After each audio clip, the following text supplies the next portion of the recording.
Hi Scorpio! Welcome po sa ating channel.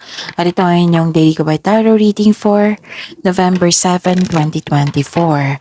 Please be reminded kung naka-resonate kayo, comment down. Kung hindi kayo naka-resonate, ibigay niyo po sa iba kasi general reading po ito. This is for you Scorpio ngayong November 7, 2024.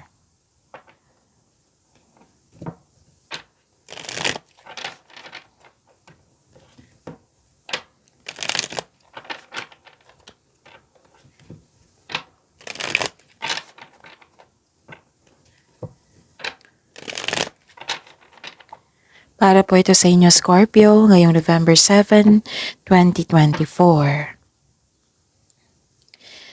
Maraming salamat po sa inyong patuloy na suporta at maraming salamat din po sa mga hindi nag-skip ng ads.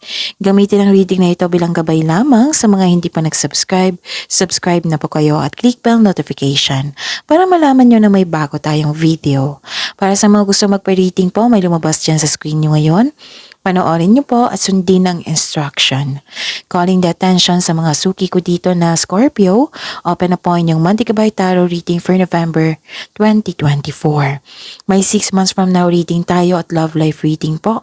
So message me Scorpio for schedule. Maraming salamat po.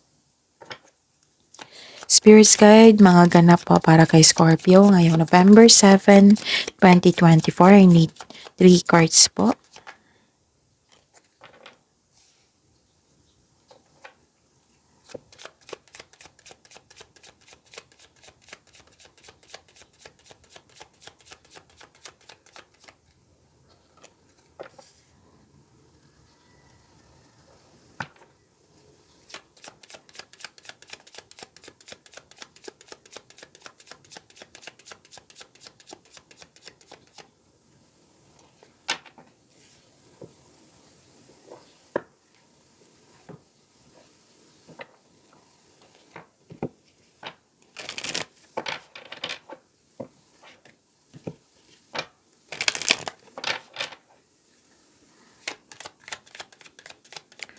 Spirits Guide, message siya po para kay Scorpio ngayong November 7, 2024.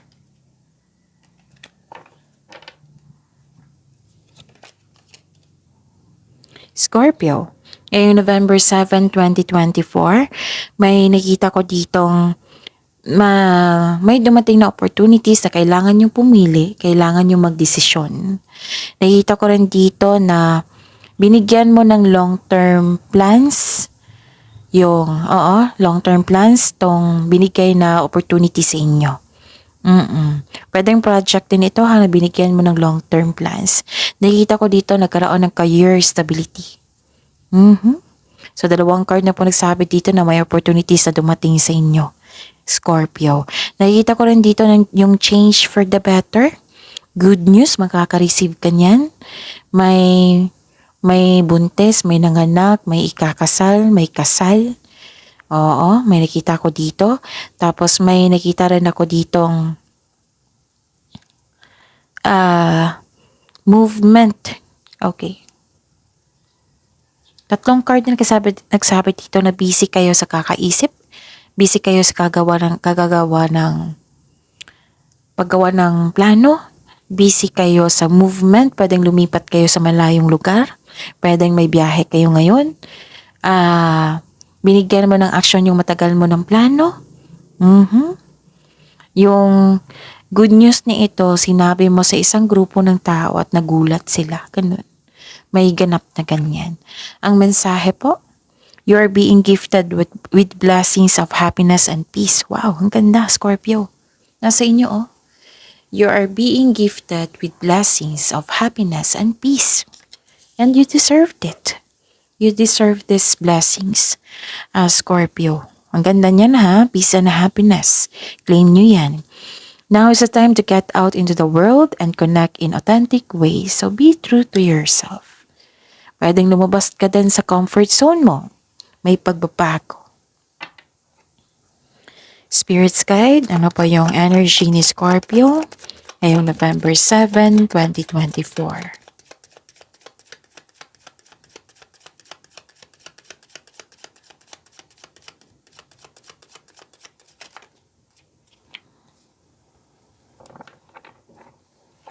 And the clarification of this card po.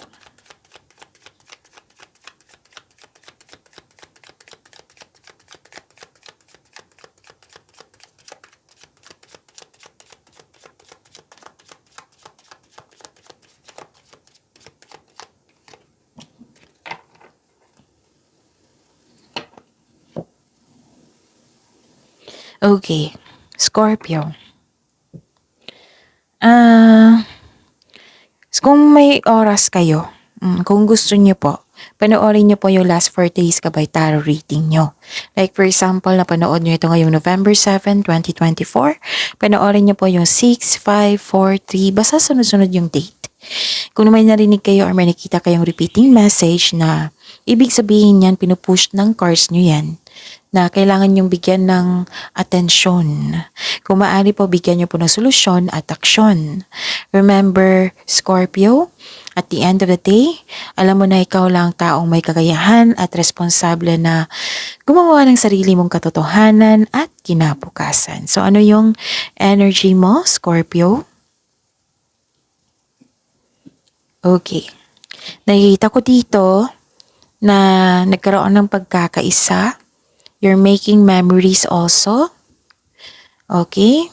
At may plano kayong mag-outing, may ganap na reunion.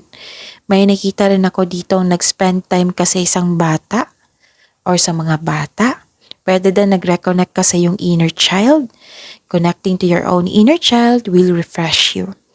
Nag-spend time ka rin sa inyong old friends o sa mga taong parang pamilya mo na rin. Posibleng may pagpatawad na mangyayari. So, yun.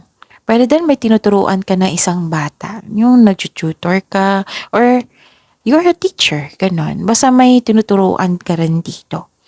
At very supportive yung group of people. Pwedeng family mo ito or para mo na rin pamilya. Nagbigay sila ng support sa iyo. Nagbibigay sila ng motivation sa iyo na ang siyang dahilan na magkaroon ka ng focus at focus sa pag-achieve ng goal mo. Okay? Ano pa? Nakikita ko rin dito na kung nagkaroon ng conflict, argument nung nakaraang araw, last week, last month, challenges, conflict, now, tinulungan mo yung sarili mo. You are now releasing the pain, letting go of grudges.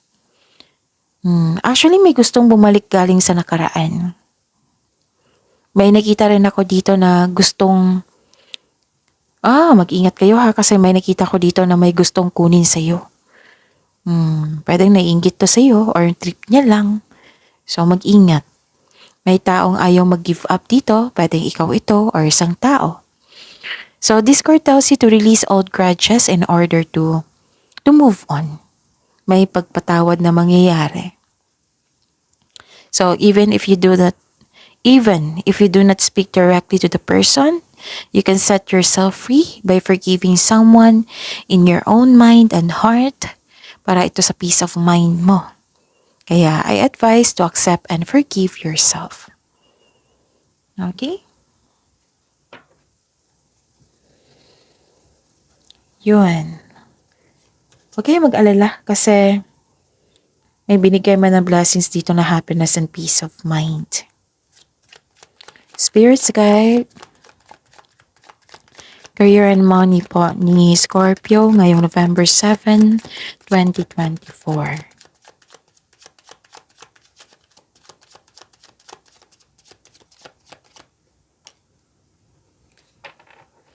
And the clarification of this card po.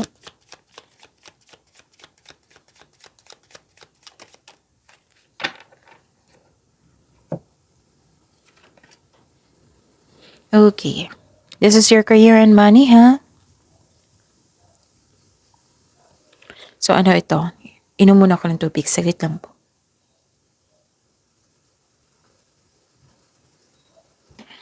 Okay. Another card. This is repeating message. Nag-release talaga. Release. Binigyan mo ng laya yung sarili mo.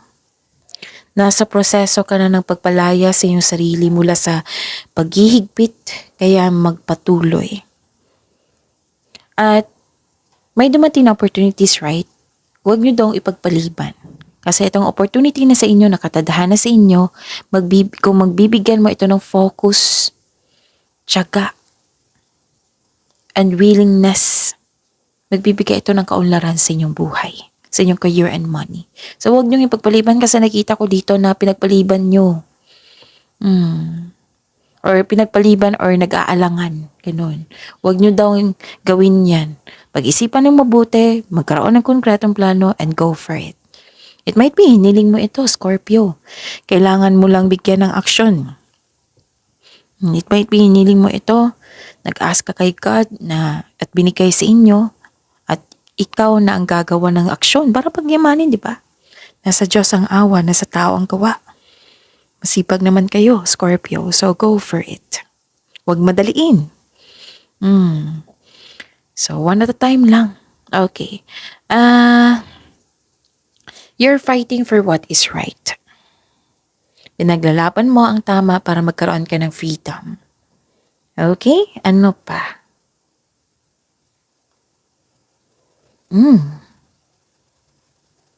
Nakikita ko dito na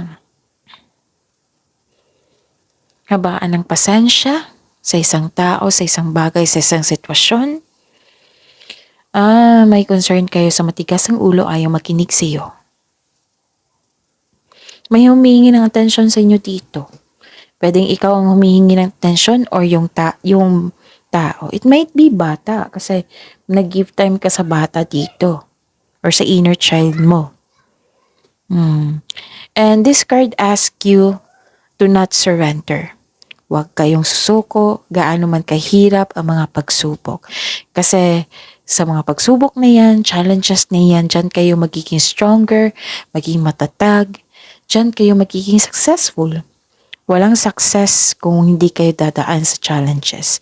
Kasi challenges, may matutunan kayo dyan. Okay? Ano pa?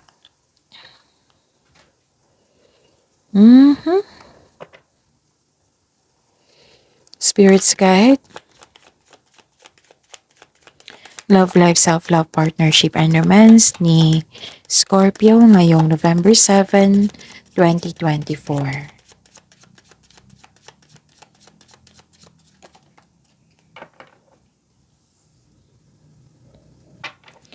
And the clarification of this card po.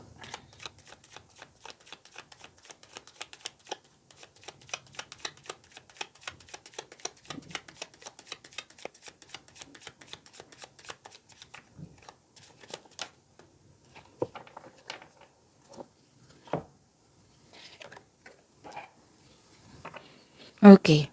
Maraming salamat po sa patuloy na tiwala suporta sa ating channel. At maraming salamat din po sa mga hindi nag-skip ng ads. Actually, may nakita ko new beginning dito, abundance. Yes, nagkaroon lang po ng delay. Pwedeng delay sa paggawa ng desisyon kasi magagawa ka ng best choices dito. Best decision, di ba? Dito pa lang. Hanggang dito. Pwedeng ganyan. Pwede din na yung sabas dito sa career and money nyo na huwag nyong ipagpaliban kasi magkakaroon niya ng delay. Okay, may mensahe dito na may dumating na opportunity na hindi mo napansin, hindi mo ito nakita dahil you're trying too hard sa isang sitwasyon. The universe is asking you to loosen grip and relax. Mag-reconnect ka sa inyong energies and listen to your intuition at mag-ask ka ng divine assistance. Okay? Pwedeng delay sa hinihintay mo ito. Delay sa paggawa ng desisyon. At ingatan nyo din yung ipon nyo. Pwedeng nagkaroon din ng loss of connection na naalala nyo po. Pero don't worry, itong delay na ito, hindi naman yan cancel. Matutuloy yan. So, attract positivity ha. Kasi nakita ko nga bakit ko nasabi Bakit ko nasabi? Kasi sinabi dito, nag-connect siya dito from here then, na kailangan yung lumabas talaga sa comfort zone nyo. Yung mag-decide kayo. Okay? At saka, may nakita ko dito sa mga single. May nagpapahiwatig dyan sa inyo na hindi nyo napansin. Kasi, like for example may nagustuhan kayo dyan.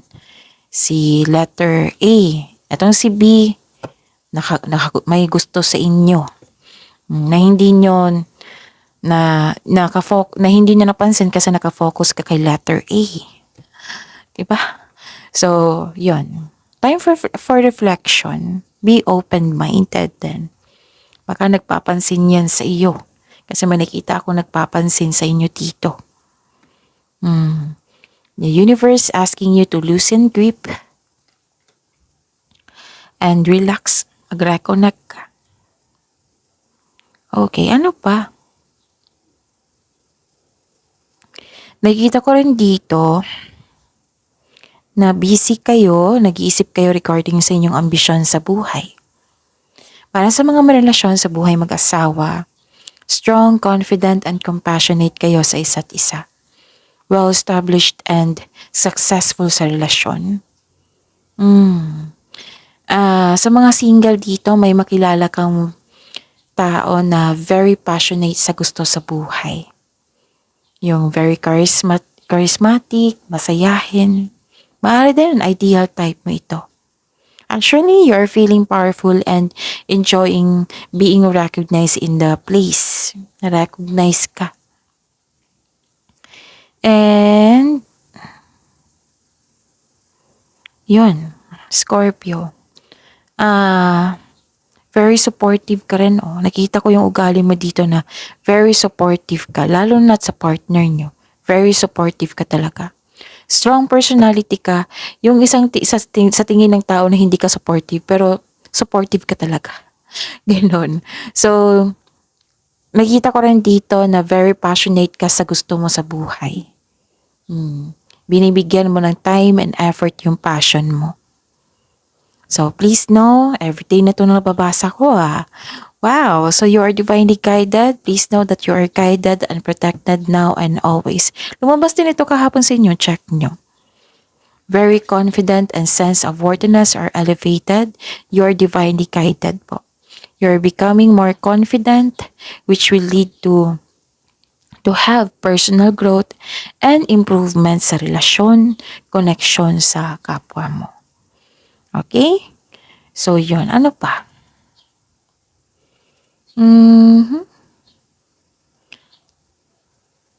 So, this is a repeating message So, give attention na magkakaroon talaga yung pag-uusap na ganito mag-outing tayo ngayong ganito. Ganitong date. Basta may pagkakaisa. Nakikita ko dito. From here to here. Posibleng may pagpatawad talaga. Ilang course kasi nagsabi dito na may loss of connection. Pwedeng bumalik siya. Yung pwede din kasama mo siya parate. Yung nilet go mo, yung pinili mo yung forgiveness na it might be sinuko mo siya kay God. Kaya nga ang bilis ng recovery mo dito. So, baka napagod ka rin. Kasi matigas ang ulo niya. Ayaw makinig sa inyo. Pero kung bata ito, so give time. Pero kung kung adult na ito, so it might be nagpasya kayo na to forgive this. Pwedeng forgiveness na hindi kayo nag-uusap or forgiveness na nag-uusap kayo. Yun. At least, kasi nakita ko dito, Scorpio, na sa nakaraan na you're living in the past. And now, na you are giving yourself a freedom. May pagpatawad na mangyayari. You're making memories. May nagtipon-tipon. Nakita ko dito. May ganap din na sa mga may relasyon dyan or pwede din sa buhay mag-asawa, yung pinakilala kayo ng yung partner sa friends nila, sa family, nagkaroon ng reunion, ganun. And very supportive yung mga tao sa inyo. So, see you tomorrow, Scorpio. Pagyamanin mo yung blessings na binigay sa inyo. Please like, subscribe, and click the button for notification para updated po kayo sa daily tarot reading natin. Maraming salamat po.